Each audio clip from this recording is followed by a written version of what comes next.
20 stab wounds, no forced entry, no apparent motive. When Sherry Black was murdered in her beloved bookstore, the only witness was the killer's blood left behind.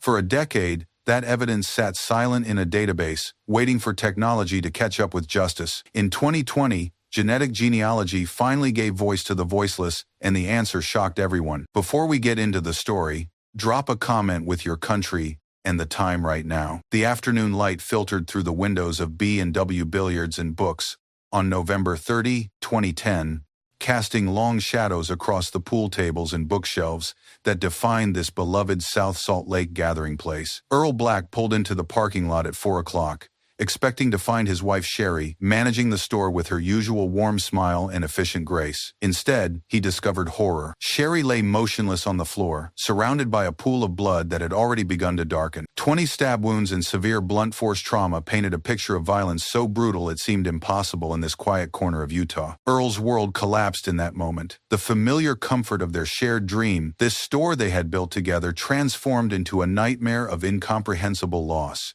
The police arrived within minutes, their sirens cutting through the peaceful suburban afternoon like screams. Officers secured the scene while Earl stood frozen in the doorway, unable to process the reality that his wife of decades had been murdered in the place they both loved most. The store that had been filled with laughter and conversation just hours before now buzzed with the clinical efficiency of a crime scene investigation. Detective units cordoned off the area with yellow tape, transforming the familiar neighborhood landmark into something foreign and terrible. Neighbors gathered on the sidewalk, whispering among themselves as they watched forensic teams photograph every angle of the people scene. The violence seemed especially shocking here, in a community where doors were often left unlocked and children played freely in the streets. Inside the store, investigators began their methodical documentation. Every surface, every potential piece of evidence, every drop of blood received careful attention. The brutality of the attack was immediately apparent, but so was something else. There were no signs of forced entry. Nothing appeared to be stolen. The cash register remained untouched. Valuable books and equipment sat undisturbed on their shelves. This wasn't a robbery gone wrong. This was something far more personal and infinitely more disturbing.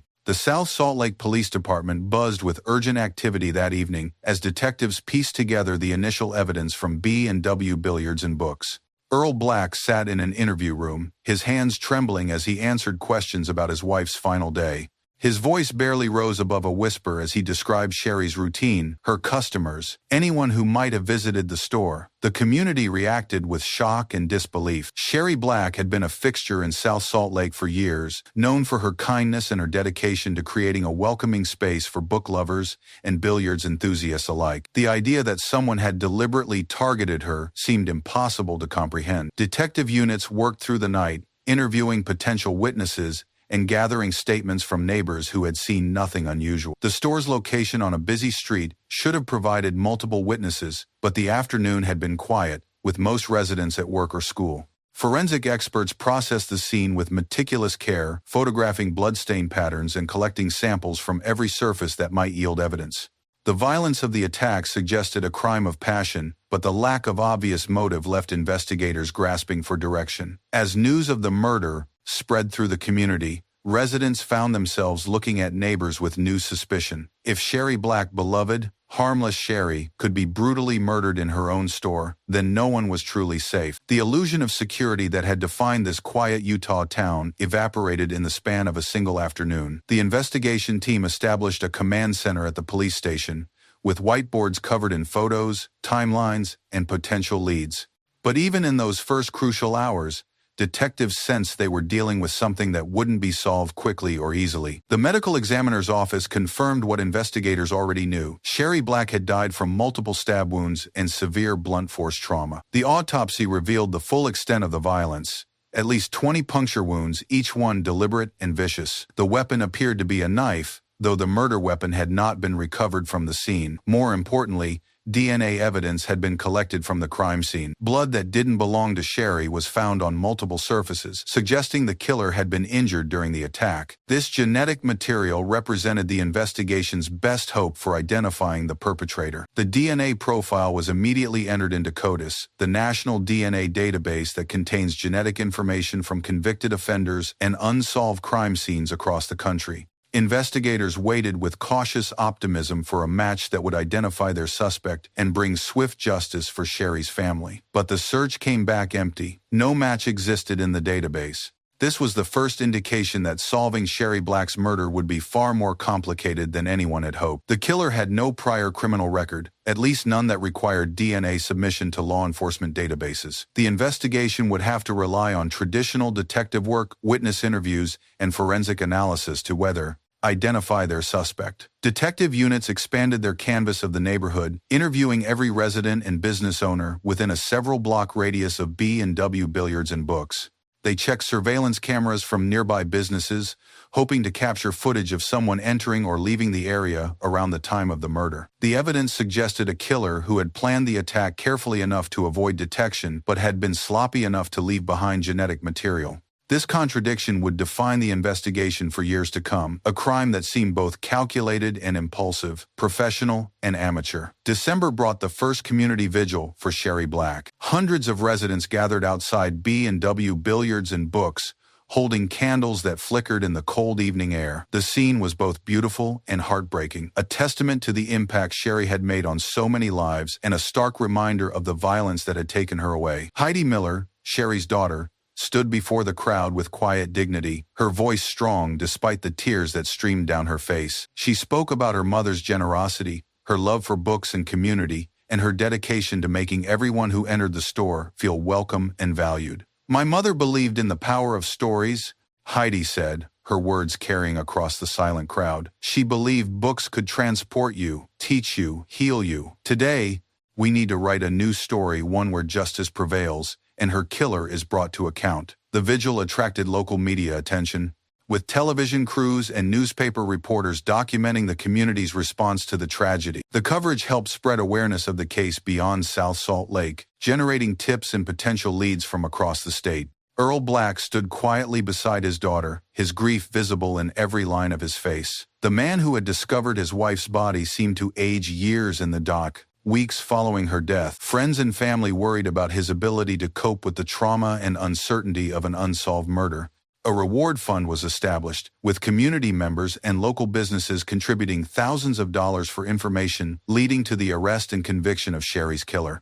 The fund would grow over the months and years that followed, reaching significant amounts as the case remained unsolved. The vigil marked the beginning of what would become an annual tradition, a way for the community to remember Sherry Black and maintain pressure on law enforcement to solve her murder. February 2011 brought the first potential breakthrough in the investigation. Advanced DNA analysis revealed that the genetic material from the crime scene showed markers consistent with West Sub-Saharan African ancestry.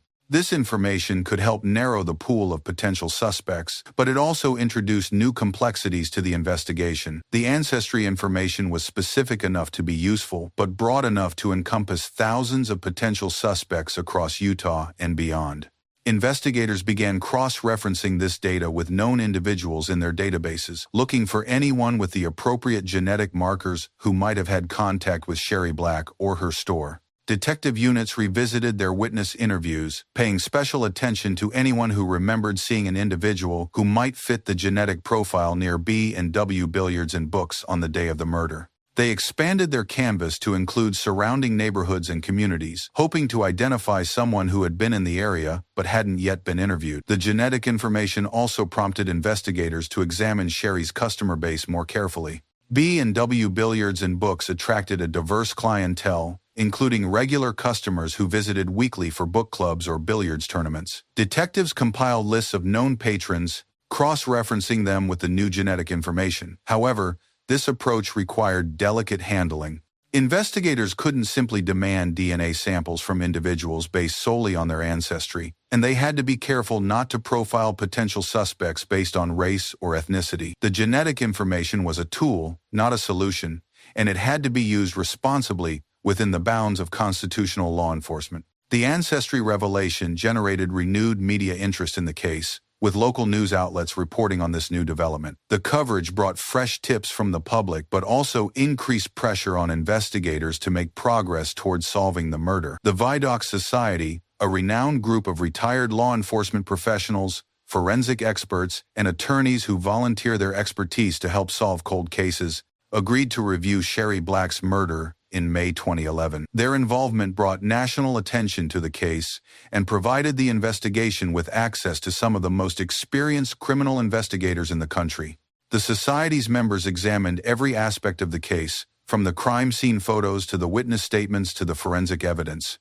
They conducted their own interviews with key individuals and developed a comprehensive behavioral profile of the likely perpetrator. Their analysis suggested the killer was probably a young male, possibly someone who knew Sherry or had visited the store previously. The violence of the attack indicated someone with significant anger or mental instability, but the lack of sexual assault suggested the motive wasn't purely predatory. The absence of theft pointed to a personal grievance rather than a robbery attempt. The profile was detailed and scientifically grounded, but it didn't provide investigators with a specific suspect. Instead, it offered a framework for understanding the type of person they were seeking and the possible motivations behind the crime. Local media coverage of the Vidocq Society's involvement generated renewed public interest in the case. Television interviews with Society members emphasized the solvability of the murder and the importance of continued community vigilance. The coverage also highlighted the sophisticated forensic techniques available to modern investigators. Despite the Society's expertise and the valuable insights they provided, the case remained frustratingly unsolved. The behavioral profile confirmed many of the investigators' existing theories, but didn't generate the breakthrough everyone hoped for. The killer remained as elusive as ever, protected by the absence of direct physical evidence linking any specific individual to the crime. Detective Ben Pender officially joined the Sherry Black investigation in July 2012, bringing fresh eyes and new energy to a case that had begun to stagnate. Pender was known for his methodical approach to cold cases and his refusal to give up on seemingly impossible investigations. His first step was to review every piece of evidence collected over the previous 2 years. He studied crime scene photos, reread witness statements, and examined the forensic reports with the kind of detailed attention that only comes from years of experience investigating complex murders. Pender's assessment was sobering. The DNA evidence remained the strongest lead, but without a match in any database, it was essentially useless for identification purposes. The behavioral profile was helpful for understanding the killer's psychology, but didn't point to any specific individual. Witness statements had yielded no credible sightings of suspicious activity around the time of the murder. The detective recognized that solving this case would require patience, persistence, and probably some technological advancement that didn't yet exist. He began organizing the evidence files for long-term storage while maintaining an active investigation status that would allow for immediate response to any new developments. Pender also reached out to Sherry's family, establishing a personal connection that would prove crucial in the years ahead. He assured Earl Black and Heidi Miller that the case would never be closed, that someone would always be working to find Sherry's killer, no matter how long it took. The community's interest in the case began to wane as months passed without progress. Media coverage became less frequent, and the daily urgency that had characterized the initial investigation settled into a quiet determination to keep the case alive until justice could be served. By November 2014, the Sherry Black murder investigation had entered what law enforcement euphemistically calls cold storage. The case files were organized and archived, but active daily investigation had essentially ceased. Detective Pender continued to review the evidence periodically, but without new leads or technological breakthroughs, there was little productive work to be done. The 4-year anniversary of Sherry's murder passed with another community vigil, smaller than the early ones but no less meaningful to those who attended. Earl Black looked older, worn down by years of uncertainty and grief. Heidi Miller continued to advocate for her mother's case, but the initial energy and optimism had been replaced by a quiet determination to endure. The reward fund had grown substantially, reaching amounts that should have motivated someone with information to come forward. But no credible tips materialized, and investigators began to wonder if the killer had left the area, died, or was simply someone with no connection to the local community. Detective Pender struggled with the professional and personal frustration of an unsolved murder. Every detective has cases that haunt them, and Sherry Black's murder was becoming his. He found himself returning to the evidence files even when assigned to other investigations, looking for some detail he might have missed or some new angle that might yield results. The broader law enforcement community was beginning to develop new technologies for analyzing genetic evidence, but these advances had not yet reached the point where they could help with cases like Sherry's. The DNA profile remained scientifically valid, but practically useless for identification purposes. The community of South Salt Lake had largely moved on from the daily awareness of Sherry's murder, though the case remained a topic of conversation whenever residents discussed local crime or safety concerns. The Vidocq Society returned to the Sherry Black case in May 2015, this time focusing on emerging forensic technologies that might help generate new leads. Their second review examined the possibility of using advanced DNA analysis techniques, including phenotyping, which could potentially provide information about the physical characteristics of the unknown suspect. Phenotyping technology was still in its early stages, but it offered the possibility of determining eye color, hair color, skin tone, and other physical features from DNA samples.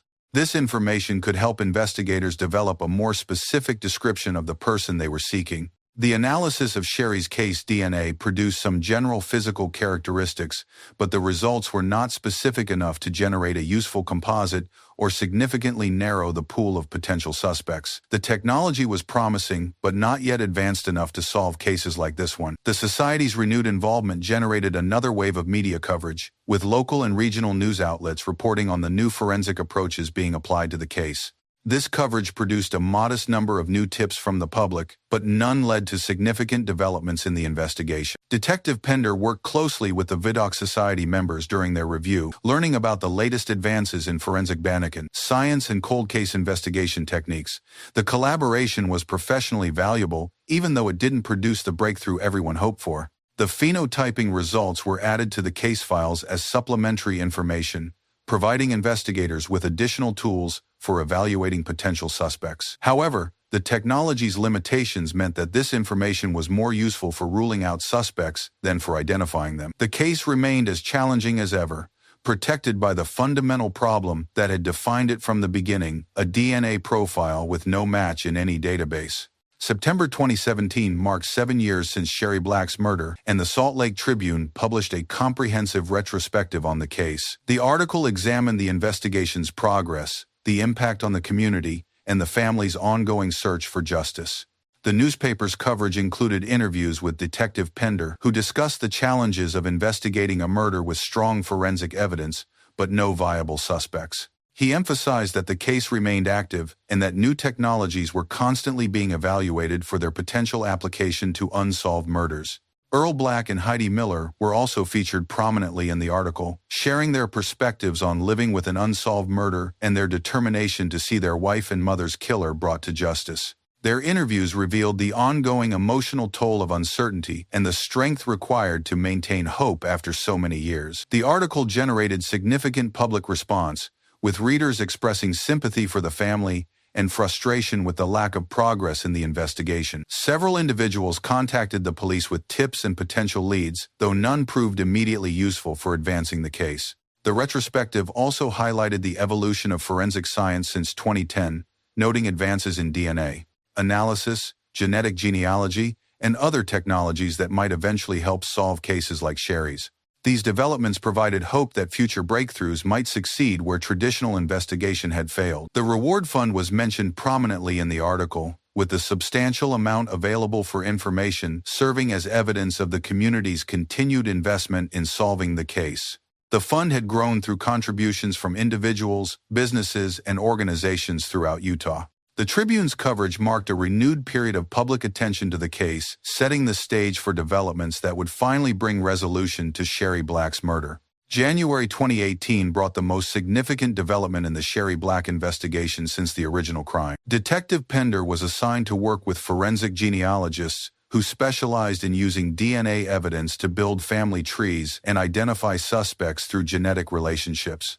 This approach represented a revolutionary advancement in cold case investigation. Instead of relying on direct matches in criminal databases, genetic genealogy could identify distant relatives of unknown suspects and work backward through family trees to pinpoint specific individuals. The technique had already proven successful in other high-profile cases, most notably the Golden State Killer investigation, which had demonstrated the power of combining DNA evidence with publicly available genealogical data. Detective Pender recognized that this approach might finally provide the breakthrough needed to solve Sherry's murder. The process began with uploading the suspect's DNA profile to genealogical databases like GEDmatch, which contained genetic information from individuals who had submitted their DNA for ancestry research. The goal was to identify genetic matches that could indicate family relationships with the unknown killer. Working with expert genealogists, Detective Pender began learning the complex process of building family trees from genetic data. The work was painstakingly detailed, requiring careful analysis of genetic relationships and extensive research into family histories and genealogical records. The initial searches produced some distant genetic matches, but none close enough to immediately identify the suspect. The investigation would require months of careful analysis and family tree construction to determine whether these matches could lead to a viable suspect. For the first time in years, however, the investigation had a clear direction and a methodology that offered genuine hope for resolution. The technology existed to solve this case. It was simply a matter of applying it correctly and thoroughly. April 2018 marked the first substantial progress in months as Detective Pender and his genealogist partners began making connections through GEDmatch. The database searches had identified several individuals who shared genetic markers with the unknown suspect, indicating possible family relationships. Building family trees from these genetic connections required extensive genealogical research, including examination of birth records, marriage certificates, census data, and other historical documents. Each potential family line had to be traced forward through generations to identify living descendants who might be the suspect. The process was complicated by the fact that genetic relationships could span multiple generations and various degrees of kinship. Third cousins, great-great-grandparents, and half-siblings all showed different patterns of genetic similarity that had to be interpreted correctly to build accurate family trees. Detective Pender found himself learning genealogical research techniques that seemed far removed from traditional police work but were proving essential for solving modern cold cases. He studied software programs for managing family tree data and learned to interpret genetic testing results with the precision of a forensic scientist. The investigation team expanded to include professional genealogists who could work full-time on constructing family trees and identifying potential suspects. This collaboration between traditional law enforcement and genetic specialists represented a new model for cold case investigation. Several potential family lines emerged from the research, each requiring detailed investigation to determine whether they contained individuals who could be the suspect. The work was methodical and time-consuming, but it offered the first realistic hope for identifying Sherry's killer. Progress was measured in small increments, each new family connection, each confirmed relationship, each potential suspect identified or eliminated. The investigation was moving forward, even if slowly, toward what everyone hoped would be a resolution. September 18, 2020, became the day that changed everything. 2 users had uploaded their DNA data to GEDmatch, and their genetic profiles revealed close family relationships to the unknown suspect in Sherry Black's murder. This was the breakthrough Detective Pender had been working toward for more than 2 years. The genetic matches were close enough to indicate direct family relationships, siblings, parents, or children of the suspect. Working with genealogists, Detective Pender began constructing a detailed family tree that could lead directly to the killer's identity. The investigation focused on a man named Antonio, whose genetic profile suggested he could be closely related to the suspect. Further research revealed that Antonio had a son named Adam Antonio Spencer Durborough, whose age and physical characteristics matched the behavioral profile developed years earlier by the Vidocq Society. Detective Pender obtained Antonio's DNA through legal means, confirming the family relationship to the crime scene evidence. The genetic analysis proved that Antonio was indeed related to the unknown suspect, making his son Adam a prime person of interest in Sherry Black's murder. Background research on Adam Durborough revealed that he would have been 19 years old at the time of Sherry's murder in 2010. He had lived in the Salt Lake area and had no solid alibi for November 30, 2010. His physical appearance was consistent with the phenotyping results developed earlier in the investigation. The breakthrough felt almost surreal after 10 years of frustration and dead ends. The same DNA evidence that had seemed useless for identification purposes had finally yielded the suspect's name through the power of genetic genealogy and family tree research.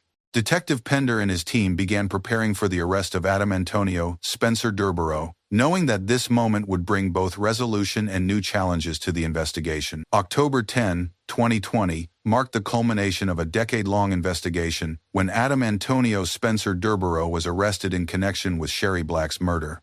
The arrest sent shockwaves through the South Salt Lake community, which had waited 10 years for this moment. Durborough was taken into custody without incident, his quiet demeanor during the arrest process striking investigators as oddly calm for someone facing charges in such a brutal murder. He provided no spontaneous statements and requested an attorney immediately upon being informed of his rights. News of the arrest spread rapidly through social media and local news outlets. Residents who had followed the case for years found themselves struggling to process the reality that Sherry's killer had finally been identified and captured. Earl Black and Heidi Miller were notified of the arrest by Detective Pender personally. Their reactions combined relief, vindication, and a complex emotional response to finally having a name and face to associate with their loss. The man who had murdered their wife and mother was no longer an abstract, unknown. He was Adam Durborough, and he was in custody. The arrest generated intense media coverage, with television crews and reporters gathering outside the police station and the courthouse. The public's fascination with the case was rekindled by the dramatic resolution and the innovative investigative techniques that had made it possible. Durborough's first court appearance was scheduled for the following week, beginning the legal process that would determine his fate. The community that had supported Sherry's family for 10 years now watched with anticipation as the case moved from investigation to prosecution. The arrest marked the end of the investigative phase, but the beginning of a new chapter in the search for justice and closure. Durborough's first court appearance drew significant public attention, with the courtroom packed with community members, media representatives, and Sherry's family. His appearance was unremarkable, a 30-year-old man who looked younger than his age, showing no obvious signs of the violence he was accused of committing. The charges against Durborough were serious: aggravated murder, a capital offense that could potentially result in the death penalty. The prosecution outlined the evidence against him, emphasizing the DNA match that had led to his identification and the brutal nature of the crime. Durborough's defense attorney requested time to review the evidence and prepare a response to the charges. The complexity of the genetic genealogy evidence would require careful analysis to determine whether it could be challenged or whether other defense strategies might be viable. The defendant himself remained largely silent throughout the proceedings, offering no explanation for his alleged actions and no expression of remorse or denial. His demeanor unnerved observers, who expected either defiance or contrition but saw neither. Earl Black and Heidi Miller attended the hearing, sitting in the front row and watching the man accused of murdering their wife and mother. The reality of seeing him in person was both satisfying and disturbing, finally confronting the source of their decade-long nightmare. The judge set a preliminary hearing schedule and established ground rules for media coverage of the proceedings. The case was expected to attract significant public attention throughout the legal process, requiring careful management to ensure fair proceedings. Community members who attended the hearing expressed mixed emotions: relief that a suspect was finally in custody, but also disappointment that 10 years had been required to reach this point. December 2020 brought extensive investigation into Durborough's background and potential motives for the murder. Detective Pender and his team examined every aspect of the suspect's life, looking for connections to Sherry Black or explanations for why he might have targeted her. The investigation revealed a troubled young man who had experienced difficulties throughout his adolescence and early adulthood. However, nothing in his background provided a clear motive for murdering a woman he appeared to have had no significant contact with. Durborough had lived in the Salt Lake area in 2010 and would have been familiar with the neighborhood where B and W Billiards and Books was located. However, investigators found no evidence that he had been a customer of the store or had any previous interaction with Sherry Black. The apparent randomness of the crime was perhaps the most disturbing aspect of the case. If Durborough had no personal connection to Sherry, her murder represented a senseless act of violence that could have targeted any innocent person in the community. Psychological evaluations were ordered to assess Durborough's mental state and competency to stand trial. The evaluations would also explore possible motivations for the crime and factors that might be relevant to sentencing if he were convicted. Sherry's family organized another vigil to mark the 10th anniversary of her murder, but this time the gathering had a different character. Instead of pleading for information or justice, participants could finally focus on remembering Sherry's life and honoring her memory. The community began to process the complex emotions associated with finally having answers to questions that had haunted them for a decade. Resolution brought relief but also forced residents to confront the reality of senseless violence in their quiet neighborhood. February 2021 brought the beginning of serious plea negotiations between the prosecution and Durborough's defense team. The strength of the DNA evidence made conviction seem inevitable, but the question of appropriate punishment remained contentious. The prosecution pushed for the death penalty, arguing that the brutality of Sherry's murder and the decade of suffering inflicted on her family warranted the ultimate punishment. The defense argued for life imprisonment, emphasizing Durborough's young age at the time of the crime and his lack of prior violent offenses. Victim impact statements began to flood the court system as Sherry's family and friends prepared to share their perspectives on how the murder had affected their lives. These statements would prove crucial in helping the judge understand the full scope of damage caused by Durborough's actions. Earl Black struggled with the decision of whether to support or oppose the death penalty for his wife's killer. His personal grief demanded the harshest possible punishment, but his moral convictions complicated his desire for vengeance. Heidi Miller took a more active role in the legal proceedings, working closely with prosecutors to ensure that her mother's story was told completely and accurately. She wanted the court to understand not just the facts of the murder, but the full impact of losing such a remarkable woman. The plea negotiations attracted significant media attention, with legal experts analyzing the strength of the prosecution's case and the likelihood of various outcomes. The genetic genealogy evidence was still relatively new in legal proceedings, creating uncertainty about how juries might respond to this type of forensic proof. Community members followed the proceedings closely, with many expressing strong opinions about appropriate punishment for someone who had terrorized their neighborhood for so long. October 2021 brought the resolution that nobody had quite expected. Instead of proceeding to trial, Adam Durborough decided to plead guilty to aggravated murder, accepting responsibility for Sherry Black's death without requiring the community to endure a lengthy and traumatic trial. The guilty plea came as a surprise to many observers who had anticipated a vigorous defense challenging the genetic genealogy evidence. Durborough's decision to accept responsibility suggested either overwhelming evidence against him or a genuine recognition of his guilt. The plea hearing was emotional and dramatic, with Durborough standing before the judge and formally admitting that he had murdered Sherry Black on November 30, 2010. His voice was barely audible as he answered the judge's questions about his understanding of the charges and the consequences of his plea.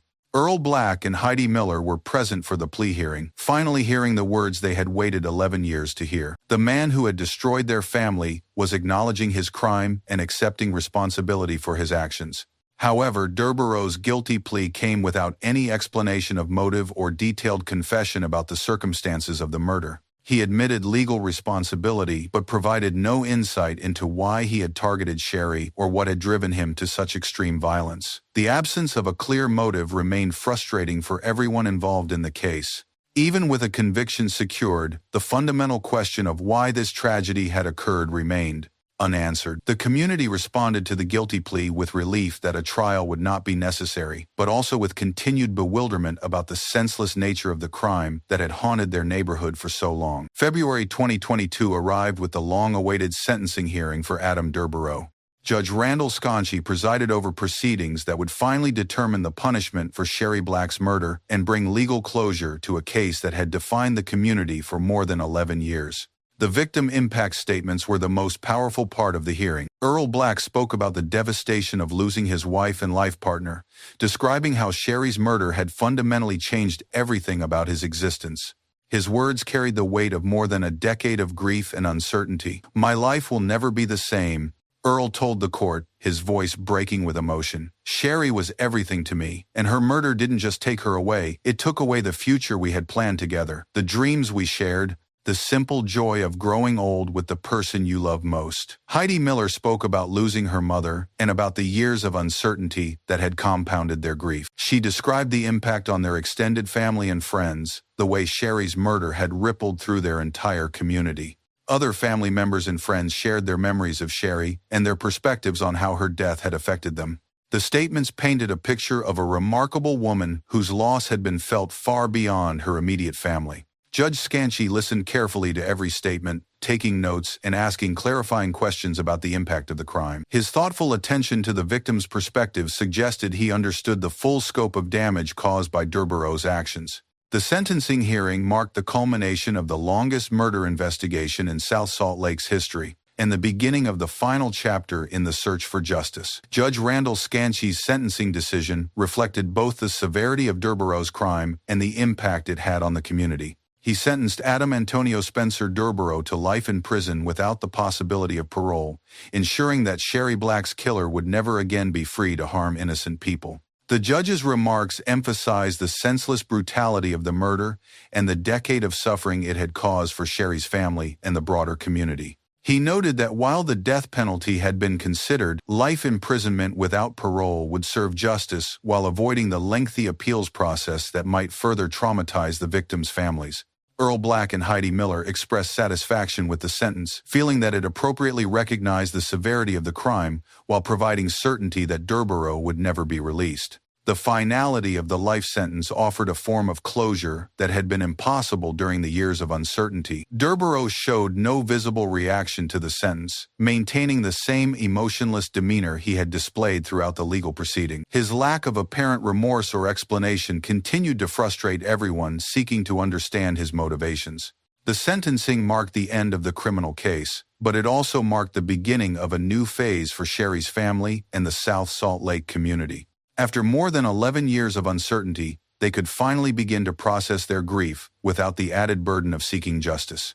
Media coverage of the sentencing emphasized the role of genetic genealogy in solving the case and the implications for other cold cases around the country.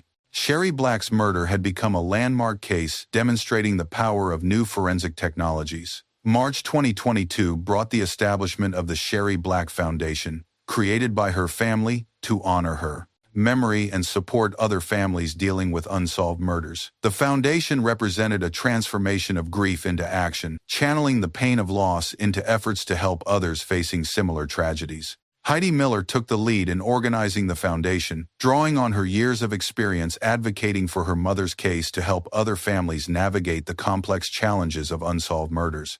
The foundation would provide resources, support, and advocacy for families whose loved ones had been victims of violent crimes.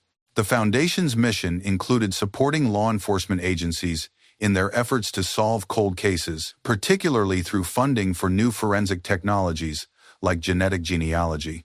Sherry's case had demonstrated the power of these techniques, and the Foundation wanted to make them available to other investigations. Earl Black participated in the Foundation's work despite his preference for privacy, recognizing that his experience could help other families avoid some of the isolation and frustration he had endured. His involvement added credibility and emotional weight to the Foundation's advocacy efforts. Community support for the Foundation was overwhelming, with local businesses, organizations, and individuals contributing time, money, and expertise to its mission. The Foundation became a positive legacy from a tragic crime, transforming Sherry's death into a force for justice and healing. The Foundation also worked to educate the public about the realities of cold case investigation and the importance of continued community support for families dealing with unsolved murders. Their efforts helped maintain awareness of these cases and the need for continued investigative resources. The establishment of the Foundation marked a turning point for Sherry's family, providing them with a constructive outlet for their grief and a way to honor her memory through meaningful action. July 2022 witnessed the passage of the Sherry Black Bill in the Utah State Legislature, legislation that expanded the use of genetic genealogy in cold case investigations and established protocols for protecting privacy while enabling effective law enforcement use of genetic databases.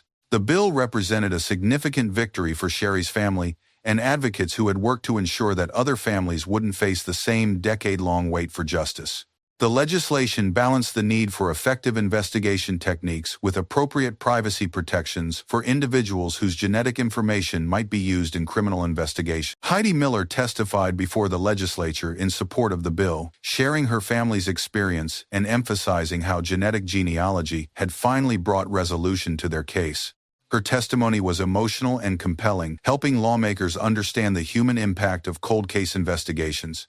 The bill established funding mechanisms for law enforcement agencies to access genetic genealogy services and training for investigators in the proper use of these techniques. It also created oversight mechanisms to ensure that genetic information was used appropriately and that privacy rights were protected. Legal experts praised the legislation as a balanced approach to a complex issue, noting that it could serve as a model for other states grappling with similar questions about genetic privacy and law enforcement access to genealogical databases.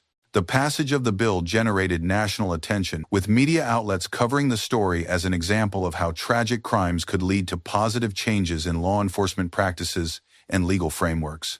Detective Pender participated in the bill signing ceremony, representing the law enforcement perspective and emphasizing how genetic genealogy had revolutionized cold case investigation techniques. November 2022 brought a panel discussion about the Sherry Black case at the Utah Crime Laboratory, featuring Detective Pender, forensic genealogists, and legal experts who had contributed to solving the murder. The event highlighted the collaborative approach that had made resolution possible and the lessons learned for future cold case investigations. Detective Pender shared his perspective on the investigation, emphasizing the importance of persistence and the willingness to embrace new technologies. He described the frustration of the early years when traditional investigative techniques had yielded no viable suspects and the excitement of finally having a clear direction through genetic genealogy. The forensic genealogists explained their methodology and the careful process of building family trees from DNA evidence. They emphasized the scientific rigor required for this work and the importance of proper training and oversight to ensure accurate results. Legal experts discussed the implications of using genetic genealogy evidence in criminal proceedings, noting both the power of this technology and the need for appropriate legal frameworks to govern its use. They highlighted the Sherry Black case as an example of how new forensic techniques could provide justice while respecting constitutional rights. The panel attracted significant attendance from law enforcement professionals, legal practitioners, and community members interested in understanding how the case had been solved. The discussion provided valuable insights for other jurisdictions dealing with similar cold cases. Media coverage of the event emphasized the collaborative nature of modern cold case investigation and the importance of interdisciplinary cooperation between law enforcement, forensic scientists, and legal professionals. The panel discussion served as both an educational opportunity and a celebration of the teamwork that had finally brought justice for Sherry Black. March 2023 marked the first major public event organized by the Sherry Black Foundation, a community awareness gathering focused on supporting families affected by unsolved murders and promoting the use of advanced forensic techniques in cold case investigations.